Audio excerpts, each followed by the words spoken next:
Hi all, Ann Sutherland, Sutherland On Farm Solutions. This section is going to be about pre-checks. Now this is some of the best systems that I've actually seen in my travels. So I'm actually going to share this one with you. It doesn't take long, but we get things covered and we check stuff off. The first thing I want to talk about is how you set your tractor up the evening before when you've finished. This is the perfect way. I love how the loader's set up so that we can safely walk underneath. You've got the bonnet open so that we can go straight in, we can check half the stuff as we walk in, and also the fact that we're actually deterring the old birds from this time of year nesting in there. So I'm going to demonstrate how we can do a pre-check and how quickly we can do it. As you're walking towards your tractor, as I'm coming in, I'm looking at my water. On the left hand side is the water bucket to see how much water is in there. I'm actually also having a glance down the side looking to see if there's any birds' nests. A quick look in underneath the radiator on this side, moving on round, again looking down the side panels for birds. While I'm here, the bonnet's open. We quickly check the oil on the tractor. A really important thing to do. My mother taught me to use a cloth, not to wrap it against my jeans. Noticing there's enough oil for us to get going, now we can actually pull the bonnet down and start the tractor up so that it can be warming up and we do the rest of the pre-checks. Now that we've got the tractor running, I'm going to leave it turned off so that you can hear me much better. We've actually got the tractor running so that it'll actually warm up the hydraulic oil and the fluid, so when we get back into it, it's actually going to be ready to go. So we're going to now do the rest of the checks, and I'm going to work in a clockwise motion. So here we're going to, first of all, we're going to check that our mirrors are working, all our lights attachments, we've got enough fuel. We're now also checking for any other damage, especially bolts. Loaders are bolted on, so we're going to make sure that they're secure. Checking wheel nuts, looking for anywhere there's actually burring, the paint's been worn off around the edge of the wheel nuts. We're checking tyre pressures. The easiest way to tell tyre pressures are adequate is 2.5 cleats. So these big knobbles here are actually called a cleat, and in this case here we've got 2 and a part on either side. Perfect tyre pressure. We've got no weight on the loader. Once we put the loader on, we may be down to 3.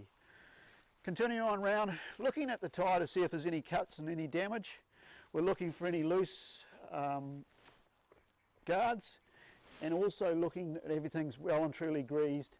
There's nothing broken, nothing damaged, and most importantly that our linkage is actually locked in place here. Underneath the tractor here is some important places I want to be checking.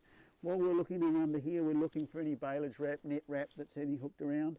While we're here, we might as well look about the grease nipples. There is a grease nipple on most of these universals. I want you to resist from greasing those until just between services. So every sort of 50 hours you might put 1 or 2 pumps. As for these 2 main ones here, these are main pivot points. So every 8 to 10 hours I'd like to see 2 or 3 pumps of oil going in grease into that one and this one further back. So continuing on from the grease nipples underneath, we're also checking all the grease nipples and that we're plenty greased on our loader. Again, like I said, make sure that this loader is attached. Another real bad thing that I see on farms is loose spikes. They need to be tight. We get movement, we start wearing out the connections here. Again, checking tyres, 2.5 cleats, checking wheel nuts, checking for cuts, checking mud guards, checking that our attachments are in place, checking our exhaust is all okay, nothing stuck or any leaks around the oil. Coming on round our windows, we've got good visibility. Nothing better to have a good old rag to keep them clean so that we can see. Sunstrike's probably one of the worst things you have on tractors, especially on roads. Mirrors are all working. Again, back tyres, wheel nuts, 2.5 cleats on the ground. Coming on right now, we're going to actually check the back end of the tractor. Really important that we've got the correct clips. We actually haven't got this still in this up position. There's a possibility that it might jump out. Correct pins, correct clips. We're checking that we actually haven't got any bailage wrap or any silage wrap wrapped around our drive shaft here. You'll notice down in there we've also got a couple of grease nipples. Please resist from greasing those. They only need to be done every service. If we over grease those, we're actually going to hydraulic to seal off. While we're coming on round here, we're going to talk about making sure that this 3-point linkage or the attachment is well stabilised. I've got a section here that we're going to talk about and making sure that this is actually nice and solid. And under here as well, we've actually got our sight glass. We'll make sure we've got enough oil in the back end of the tractor. You can actually see me pointing to it, and you'll see two marks that are actually up there.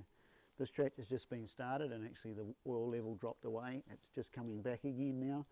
But when this tractor is stationary, we need to be in between those two marks. It is really important to have the oil level right here. This is a hydrostatic tractor. It actually is used for the gears, it's used for the clutch, it's used for the brakes, it's used for the back hydraulics. It is the lifeblood of the tractor. We need to have good amount of oil, and we need to have it clean.